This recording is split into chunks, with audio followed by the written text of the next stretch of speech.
Hello everyone, this is Nitasha Chaturvedi and welcome to all on our YouTube channel that is Easy Learning 247। और भाई आज हम लोग start करेंगे DBMS और ये DBMS हमारे जितने भी अभी मैं जो क्लासेस स्टार्ट कर रही हूँ बेसिकली वो टारगेट कर रही हूँ DSSB के लिए, और उसके अलावा ये क्लासेस हमारी GIC और जितने भी टीचिंग एग्जाम है, UP GIC हो, MP का एग्जाम हो, राजस्थान का एग्जाम हो, केवी हो, नवोदय हो, जितने भी हमारे भी टीचिंग एग्जाम हो, केवी हो या JNV हो, कोई भी एग्जाम हो, उन सभी में हमारे लिए ये वर्क करेगा। तो स्टार्ट DBMS से मैं इसलिए कर रही हूँ क्योंकि DBMS SQL एक ऐसी यूनिट है जो सभी जगह कॉमन है। बाकी कुछ चीजें चेंज हो जाती हैं लेकिन DBMS SQL जितनी भी टीचिंग से रिलेटेड एग्जाम से सभी में कॉमन है। सो आप लोग अपकमिंग एग्जाम्स की तैयारी जैसे कि कर ही रहे होंगे, तो वीडियो को एंड तक जरूर देखें। हम लोग स्टार्टिंग से अभी से पढ़ते हैं जिससे कि जब भी हमारा एग्जाम आए तो हम काफी अच्छा स्कोर कर पाए। ठीक है, so let's have a look. सबसे पहले DBMS स्टार्ट कराने से पहले मैं कुछ चीजों के बारे में डिस्कस करती हूँ। जैसे कि आपको पता है कि व्हाट इज डेटा क्या होता है, इंफॉर्मेशन क्या होता है। ये दोनों टर्म होते हैं, दोनों को बहुत सारे लोग सेम तरीके से ट्रीट करते हैं, लेकिन आपको दोनों का मीनिंग पता होना चाहिए। अब कहेंगे मैम ये तो हमें पता है, जिनको पता है भाई उनके लिए रिवीजन क्लास है, जिनको नहीं पता है उनको थोड़ा पढ़ना है। देखो भाई, डेटा का मतलब होता है जितने भी रॉ फैक्ट्स एंड फिगर्स होते हैं हमारे कंप्यूटर में, बल्क ऑफ डेटा है। जितना भी कुछ आपके में स्टोरेज फाइल्स है, मीडिया है, ऑडियो है, वीडियो है, एक्सेट्रा कोई भी वर्ड फाइल है, वो सारा कुछ हमारा क्या है भाई, डेटा है। और लेकिन हमें कोई भी रिलीवेंट डेटा की जरूरत है, मीनिंगफुल डेटा की जरूरत है, जो अभी हमें रिसेंट काम करना है जिस पर, वो हमारी होती है इंफॉर्मेशन। तो पर्पसफुल जो डेटा होता है, मीनिंगफुल डेटा होता है, उसको हम क्या बोलते हैं भाई, इंफॉर्मेशन होते हैं। और जितने भी रॉ फैक्ट्स एंड फिगर्स होते हैं उनको हम क्या बोलते हैं, डेटा। तो data derive a datum word, data derive a Latin word that is datum which means something that is given. ठीक है, और जो इंफॉर्मेशन है वो भी हमारा लैटिन वर्ड से ड्राइव्ड हुआ है, इंफॉर्मेटिव, जिसका मतलब है formation and conception. Data is independent, data हमारा इंडिपेंडेंट होता है, जबकि हमारी जो इंफॉर्मेशन होती है वो डिपेंडेंट होती है। हमारी इंफॉर्मेशन जो भी हमें रिलेवेंट डेटा चाहिए दैट इज इंफॉर्मेशन, और वो हमारी इंफॉर्मेशन कहाँ से आएगी, डेटा से। जब तक हमारे पास डेटा नहीं होगा तो तब तक हमारे पास इंफॉर्मेशन नहीं होगी। लेकिन हमारे पास इंफॉर्मेशन के लिए डेटा जरूरी है, बट डेटा के लिए इंफॉर्मेशन जरूरी नहीं है। डेटा एक सब क्लास है इंफॉर्मेशन की। क्लियर हुआ? तो इंफॉर्मेशन हमें तभी मिल पाएगी जब हमारे पास डेटा होगा। बहुत सारा अमाउंट ऑफ डेटा होगा तभी तो हम उनमें से कोई पर्टिकुलर चीज को, पर्टिकुलर डेटा को सेलेक्ट कर पाएंगे। जैसे कि हमारे पास बल्क ऑफ अमाउंट क्लॉथ्स है और हमें कोई पर्टिकुलर क्लॉथ की नीड है जो अभी मुझे पहनना है, तो वो मेरी क्या होगी, इंफॉर्मेशन। तो इंफॉर्मेशन मतलब ये एक एग्जाम्पल है, रियल लाइफ एग्जाम्पल जिससे आप जोड़ सकते हैं। जैसे कि हमारे पास किचन में बहुत सारे आइटम्स है, बहुत सारी चीजें हैं जो खाने की, लेकिन अभी मुझे पर्टिकुलर किसी चीज की जरूरत है, जो मुझे सब्जी बनानी है, उसके लिए जो रिलीवेंट चीजों की जरूरत है, रिलीवेंट डेटा की जरूरत है, रिलीवेंट पर्टिकुलर चीजों की जरूरत है, वो मेरी क्या होगी, इंफॉर्मेशन। क्लियर हुआ? यानी पूरे डेटा में से जो भी कुछ रिलीवेंट है, जो भी कुछ मीनिंगफुल है, जिसकी मुझे अभी नीड है, दैट इज इंफॉर्मेशन। डेटा और रॉ फैक्ट्स, डेटा और raw data is not enough to make a decision. कोई भी हमें किसी भी पर्टिकुलर, बहुत सारे इतने सारा डेटा होता है, उससे कोई भी हम एक डिसीजन मेक नहीं कर सकते। लेकिन जो हमारा इंफॉर्मेशन है वो हमारी डिसीजन मेकिंग में हेल्प होती है। भाई हमारे पास अगर लिमिटेड सोर्स ऑफ डेटा है जो मीनिंगफुल है, उससे हम एक इंफॉर्मेशन को ले सकते हैं, इंफॉर्मेशन उससे हम एक डिसीजन मेकिंग कर सकते हैं, बट बहुत सारे bulk of amount of data से हम डिसीजन मेकिंग नहीं कर सकते। आगे देखते हैं। अब आता है टर्म डेटाबेस। तो देखो भाई, पहले तो मैं ये बता दूं, डेटा की स्टेजेस होती हैं हमारा। सबसे पहले जो डेटा होता है, वो कोई भी हमारा डेटा होता है वो इनपुट होगा। उसके बाद वो हमारा डेटा जो प्रोसेस होगा, वो कहीं ना कहीं डेटा के लिए ये प्रोसेसिंग साइकिल होती है। तो डेटा हमारा, कोई भी हम डेटा देते हैं इंफॉर्मेशन, यानी जैसे कि फॉर एग्जांपल अभी मैंने आपको डेटा दिया, मैं ये वीडियो आपको दे रही हूँ, तो मैं ये वीडियो जब बना रही हूँ तो डेट इज इनपुट। मैं वीडियो जब अपलोड कर रही हूँ तो वीडियो के अपलोडिंग में जो भी काम हो रहा है, वो प्रोसेस वहां क्लाउड कंप्यूटिंग में वो चीज स्टोर हो रही है, यूट्यूब के सर्वर के पास वो स्टोर हो रही है, तो वो स्टोरेज, और आप वो वीडियो अभी देख रहे हो, दैट इज आउटपुट। ठीक है ना। तो डेटा की 4 साइकिल होती है, कोई भी प्रोसेस की हमारी 4 साइकिल होती है। डेटा इनपुट, अभी यहाँ पर क्योंकि डेटा की बात हो रही है तो data input, data storage, data process, और डेटा प्रोसेस के अंदर ही डेटा स्टोरेज आता है। either we are storing on a cloud computing or either we are storing in our system or mobile etc. तो या हम अपने क्लाउड कंप्यूटिंग में डेटा को स्टोर कर रहे हैं या हम अपने खुद के पर्सनल डिवाइस में वो डेटा को स्टोर कर रहे हैं, doesn't matter, but data store हो रहा है when we are going to process. ठीक है। तो अब बात आती है डेटाबेस क्या होता है। तो database is a collection of data, जो भी हमारे डेटा का कलेक्शन होता है, either that is relevant or not, but the collection of whole data is called database. Data or information that is organized, that is easily accessed, managed and updated. भाई अब database है तो example के तौर पर एक रियल लाइफ एग्जाम्पल से समझते हैं। ये आपकी कोई अलमीरा है, यहाँ पे आपको बहुत सारे कपड़े रखने हैं, दैट इज क्लॉथ्स। तो आपने कैसे भी करके अपने बहुत सारे कपड़े रख दिए। अब आज आपको कुछ पहनना है तो आपको यहाँ से वो शर्ट है या वो टी शर्ट है वो ढूंढना काफी मुश्किल हो जाएगा ना। तो अगर आपने इसको प्रॉपर वे में अरेंज किया है कि फॉर एग्जांपल यहाँ पे आपको अच्छे कपड़े रखने हैं या आपको टी शर्ट्स रखनी है या आपको जीन्स या पैंट रखनी है, तो अगर आपने इसको पर्टिकुलर वे में अरेंज किया होगा तो आप अपने कपड़ों को इजीली ढूंढ सकते हैं ना। सेम अपने कंप्यूटर में एग्जाम्पल के तौर पर म्यूजिक सभी सुनते होंगे, तो आपने बहुत सारे सॉन्ग्स डाउनलोड करके पूरे कंप्यूटर में कहीं भी डाउनलोड किया हुआ है, किसी भी कोई ड्राइव डी में, कोई ड्राइव ई में, कोई कहीं भी डाउनलोड किया हुआ है, कोई फाइल नहीं बनाई है। लेकिन जब आपका कोई सॉन्ग सुनने का मन कर रहा है और एग्जाम्पल के तौर पर नेट भी नहीं आ रहा है, आपको पता है आपके कंप्यूटर या लैपटॉप में वो सॉन्ग ऑलरेडी अवेलेबल है, तो क्या उस समय आपको इजीली वो सॉन्ग मिल जाएगा? नहीं। लेकिन आप पर्टिकुलर से फोल्डर वाइज या एक फाइल वाइज ड्राइव में या कहीं भी स्टोरेज करते हैं, सेव करके रखते हैं एक अरेंजिंग वे में, तो आप इजीली उसको सुन सकते हैं। सेव कहने का मतलब ये है कि उसको मैनेज करना, एक्सेस करना, उसको अपने ऑर्गेनाइज्ड वे में जो मैनेज करना है, वही काम हमारे डेटाबेस मैनेजमेंट करता है। अभी डेटाबेस क्या होता है? कलेक्शन। डेटाबेस का मतलब है collection of all data information. अभी डेटा का मतलब हो गया और रॉ फैक्ट्स एंड फिगर, जितनी भी हमारी ऑडियो, वीडियो, टेक्स्ट, डॉक्यूमेंट, जितनी भी फाइल है वो सबका कलेक्शन हमारा डेटा हो गया। और डेटा का कलेक्शन या इंफॉर्मेशन का कलेक्शन हो गया डेटाबेस। बहुत सारे लोग इसमें कंफ्यूज होते हैं, वो बोलते हैं मैम डेटा भी तो एक कलेक्शन है, सिर्फ what is the difference between a data and a database? Basically data और इंफॉर्मेशन का मतलब हो गया, जो डेटा मतलब जो हमारे रॉ फैक्ट्स एंड फिगर है, जितनी भी हमारी ऑडियो फाइल है, वीडियो फाइल है, वर्ड फाइल है, उन सबका कलेक्शन डेटा, मीनिंगफुल डेटा का कलेक्शन इंफॉर्मेशन, और वो डेटा या फिर वो इंफॉर्मेशन का कलेक्शन हो गया database. Is it okay?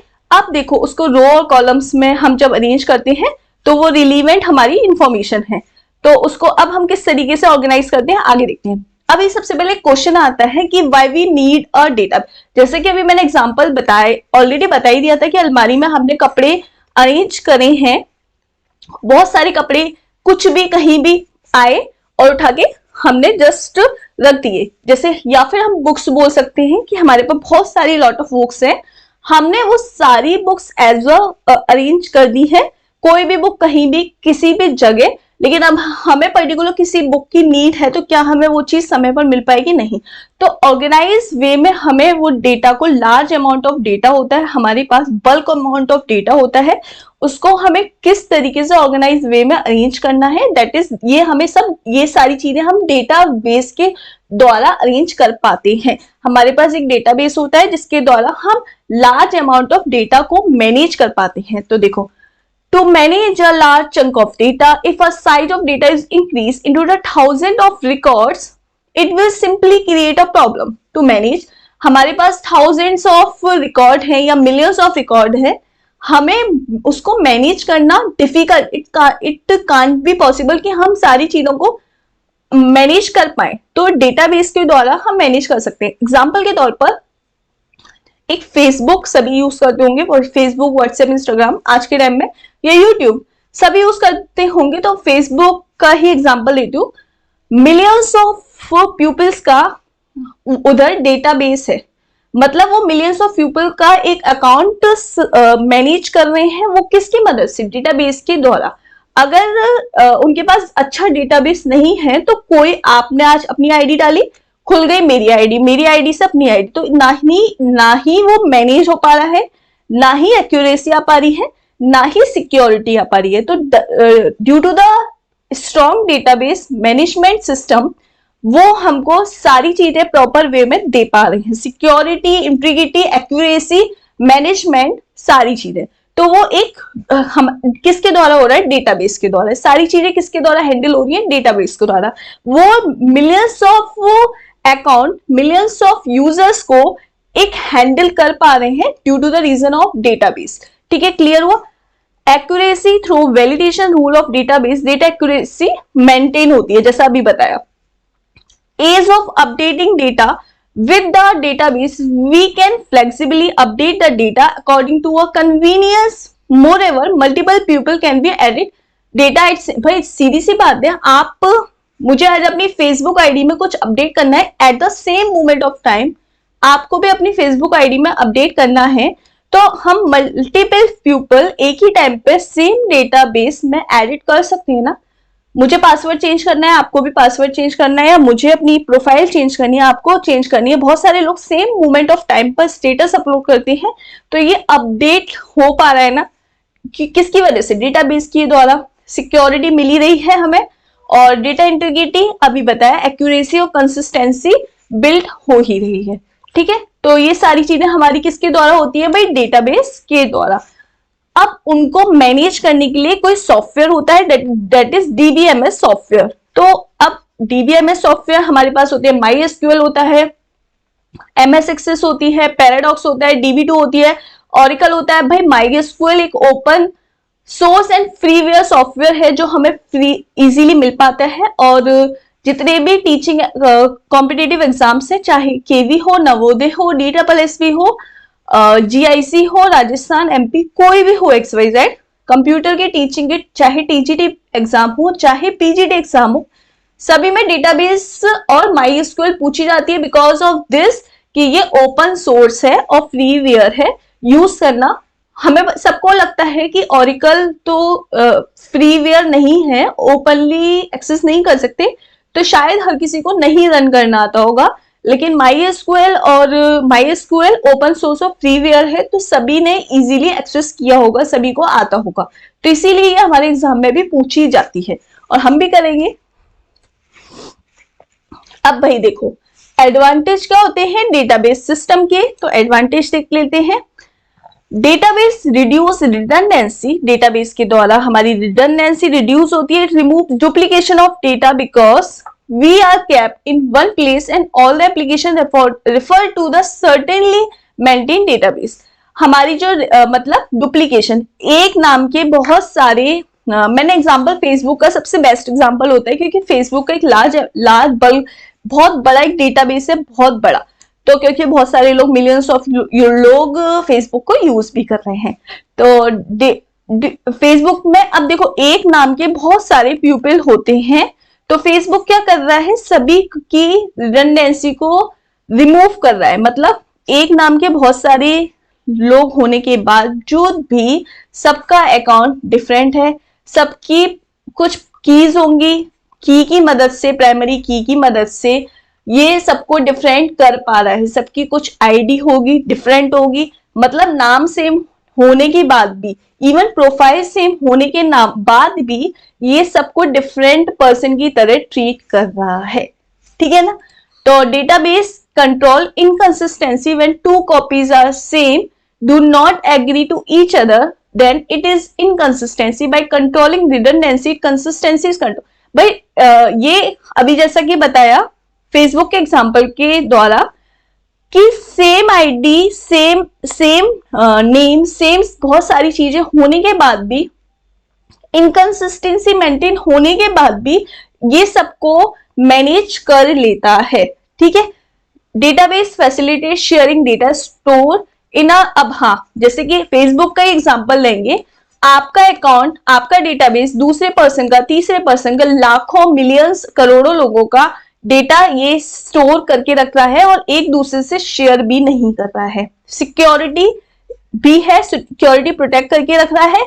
Integrity, maintain integrity, मतलब अब जो डेटा है वो हमारा इस तरीके से नहीं होता, जैसे कि मैंने आपका डेटा है तो मैं डेट को इस तरीके से मैनेज, मतलब ये डेटा को इस फॉर्म में अरेंज नहीं करता है, ये डेटा को टेबल की फॉर्म में अरेंज करके रखता है सबके डेटा को। अब आगे समझते हैं। अब डेटा मॉडल, डेटा के मॉडल्स जो होते हैं, बेसिकली वो डेटा के मॉडल क्या क्या होते हैं भाई।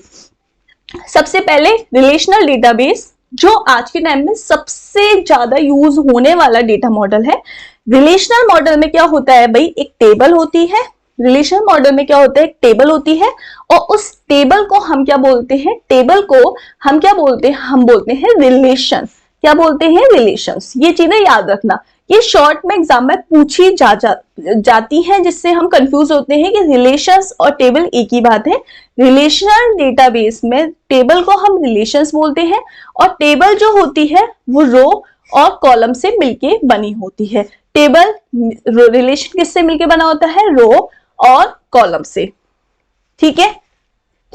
रो table represent a relationship of data each other and also called as tuple. जो हमारी रो होती है उसको हम रिकॉर्ड बोलते हैं, रिकॉर्ड बोलते हैं, या क्या बोलते हैं, टपल। ये चीज याद रखना, शॉर्ट फॉर्म में पूछी जाती है। हमको रोज नहीं देता है, हमको टपल देता है, रिकॉर्ड देता है, वही कंफ्यूजन होता है। कॉलम को क्या बोलते हैं भाई, कॉलम को बोलते हैं एट्रीब्यूट, या क्या बोलते हैं, फील्ड बोलते हैं। एट्रीब्यूट क्या बोलते हैं, या क्या बोलते हैं भाई, फील्ड बोलते हैं। क्लियर, आगे देखते हैं। अब देखो, अब नेटवर्क, ये चीजें समझने वाली हैं, इसका ज्यादा यूज नहीं है, सिर्फ ये समझने के लिए है। अब क्योंकि हमारा जो यूज है, हम जो MySQL पढ़ेंगे वो RDBMS के बिहाफ पर पढ़ेंगे, यानी रिलेशनल डेटा मॉडल पर। बट हम क्योंकि और भी डेटा मॉडल होते हैं तो हम उनको समझ लेते हैं बस। देखो, नेटवर्क में क्या होता है, network data model represent the collection of record relationship between data in a show link. ये हमारी जो रिप्रेजेंट करता है रिकॉर्ड, और ये हमारे डेटा की, मतलब जैसे इस तरीके से हमारे ये डेटा इससे लिंक कर रहा है, यहाँ पे नेटवर्क की तरह हमारे डेटा कंप्यूटर ये यहाँ लिंक कर रहा है। तो यहाँ पर लिंकिंग डेटा लिंक होते हैं एक दूसरे से। हिरारिकल में क्या होता है, यहाँ पे ट्री की फॉर्म में डेटा हमारा अरेंज होता है, ट्री की फॉर्म में। यहाँ पे नोड होते हैं, जो टॉप लेवल ऑफ नोड होता है उसको हम रूट बोलते हैं, और यहाँ पे मल्टीपल डायरेक्टली लिंक होते हैं, इनको हम चिल्ड्रंस बोलते हैं, ठीक है। ऑब्जेक्ट ओरिएंटेड डेटा मॉडल में क्या होता है, ऑब्जेक्ट ओरिएंटेड डेटा मॉडल, हम इसमें हमारी क्लास होती है, ये भी हमारे तरह से हिरारिकल डेटा मॉडल की तरह होती है। यहाँ पे हमारे क्लास होती है और ऑब्जेक्ट्स होते हैं, ऑब्जेक्ट्स और क्लास का रिलेशनशिप होता है। आगे देखते हैं। अब हमारा जो मेन है, जहां MySQL, जो SQL, MySQL, Oracle, जितने भी डेटाबेस हैं जो वर्क कर रहे हैं बेसिकली रिलेशनल डेटाबेस मॉडल पर कर रहे हैं। तो रिलेशनल डेटाबेस मॉडल में क्या होता है भाई, रिलेशन, हमारी एक टेबल होती है और उस टेबल में हमारी ये नंबर ऑफ रोज होती हैं और नंबर ऑफ कॉलम्स होते हैं। जैसा कि अभी मैंने बताया, हमारी MySQL SQL लैंग्वेज इस पर बेस्ड होती है, जिसके द्वारा हम अपने डेटा को अरेंज कर पाते हैं और इजीली हैंडल कर पाते हैं, ठीक है। आगे देखते हैं। अब बात करते हैं भाई रिलेशन क्या होता है। ये हमारी सपोज टेबल है और यहाँ पर ये रोज है और ये हमारी कॉलम है। एग्जाम्पल के तौर पर ये जो हमारी टेबल होती है, जैसा कि अभी मैंने प्रीवियसली बताया, इसको हम बोलते हैं रिलेशन। और एटॉमिसिटी क्या होती है, ये फॉर एग्जाम्पल ये मेरा स्टूडेंट नेम है और ये मेरी क्लास है, ये मेरा सब्जेक्ट है, ये मेरी आईडी है, मान के चलो। अब यहाँ पर आपको दिखाई दे रहा है कि जो नंबर ऑफ कॉलम्स है भाई, ये स्टूडेंट नेम है, क्लास है, सब्जेक्ट है या आईडी है, ये डिफरेंट है। और ये जो डिफरेंट है नंबर ऑफ कॉलम्स, इसी को बोलते हैं each column assign a unique name must have a atomic individual value that can not be further सब डिवाइडेड। जो हमारी वैल्यू सब डिवाइडेड नहीं हो सकती, जो डिफरेंट है, जैसे स्टूडेंट नेम है, क्लास है, सब्जेक्ट है, आईडी है, this is called as a atomicity. No duplicity मतलब जो हमारी जो रोज है, no two rows of relation will be identical.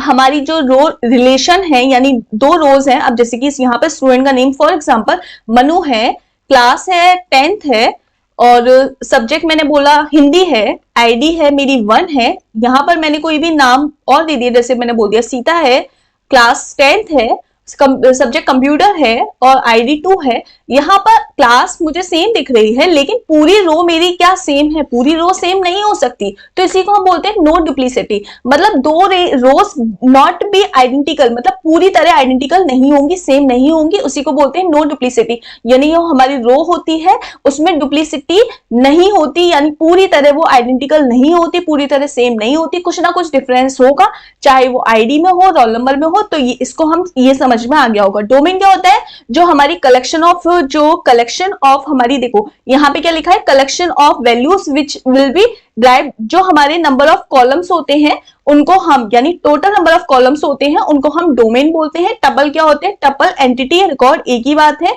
जो हमारी रोज होती हैं, नंबर ऑफ रोज होती हैं, उनको हम क्या बोलते हैं, टपल। जैसे कि यहाँ पर 1 2 3 रोज है, तो हमारी जो टपल है, टपल की वैल्यू 3 आ गई, 1 2 3 4, तो कॉलम कितने हैं 4।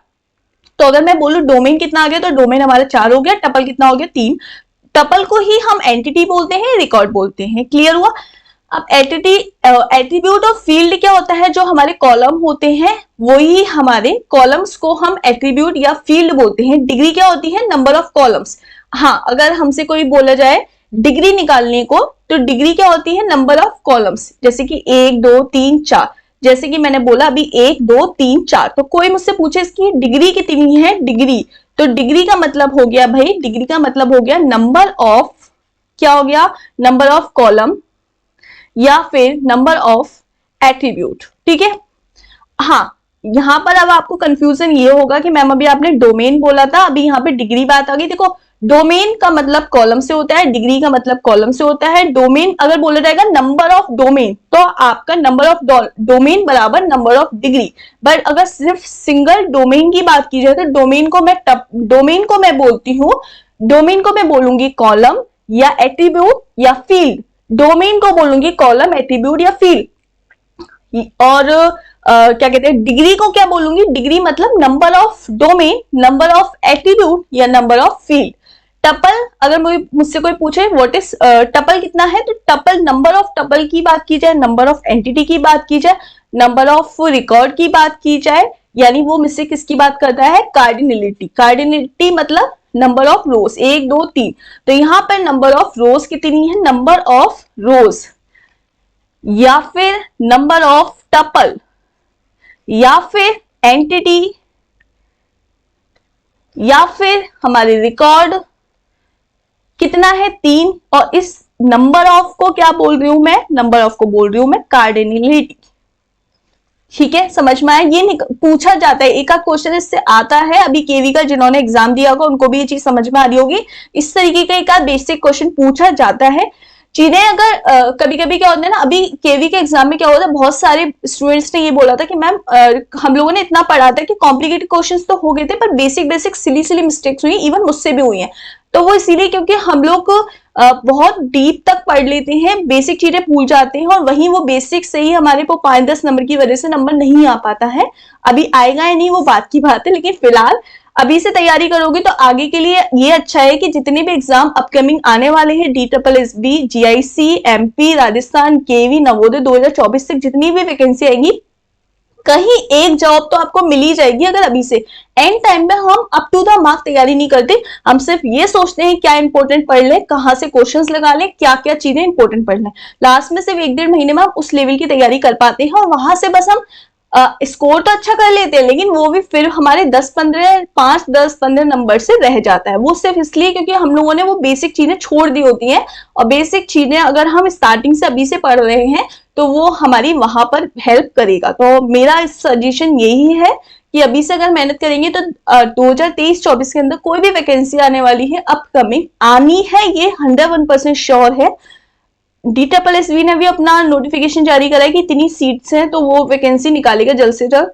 GIC यूपी में है, यूपी में LT ग्रेड वाला है, उसके अलावा MP है, राजस्थान है, हरियाणा है, केवी नवोदय, इनमें से कोई भी वैकेंसी आनी है, आनी तो है सब, अब कोई 2024 तक का है, कोई पहले आएगी कोई बाद में, लेकिन आपको कहीं ना कहीं जॉब मिल जाएगी अगर अभी से तैयारी करोगे तो।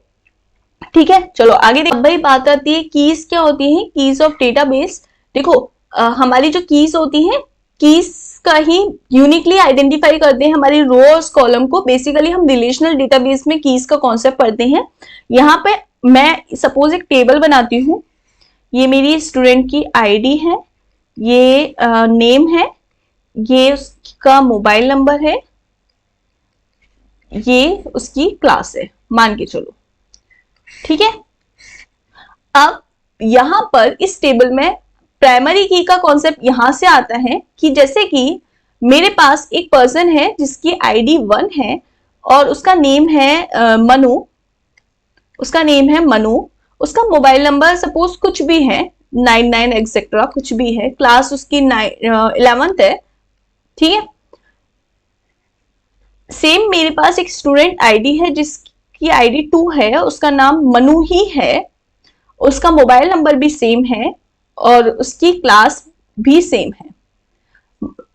मैं ये चीज क्यों कह रही हूं, मैं ये कह रही हूँ, ये चीज इसीलिए कह रही हूं कि प्राइमरी की में क्या होता है, एक क्लास में 2 बच्चों के नेम सेम हो सकते हैं, दो बच्चे ट्विंस हो सकते हैं या सिबलिंग्स हो सकते हैं, तो उनके मोबाइल नंबर भी सेम, फादर हैं या मदर हैं तो उनके मोबाइल नंबर भी सेम हो सकते हैं, उनकी क्लास भी सेम हो सकती है, बहुत सारी चीजें उनकी सेम हो सकती है, एड्रेस भी सेम हो सकता है।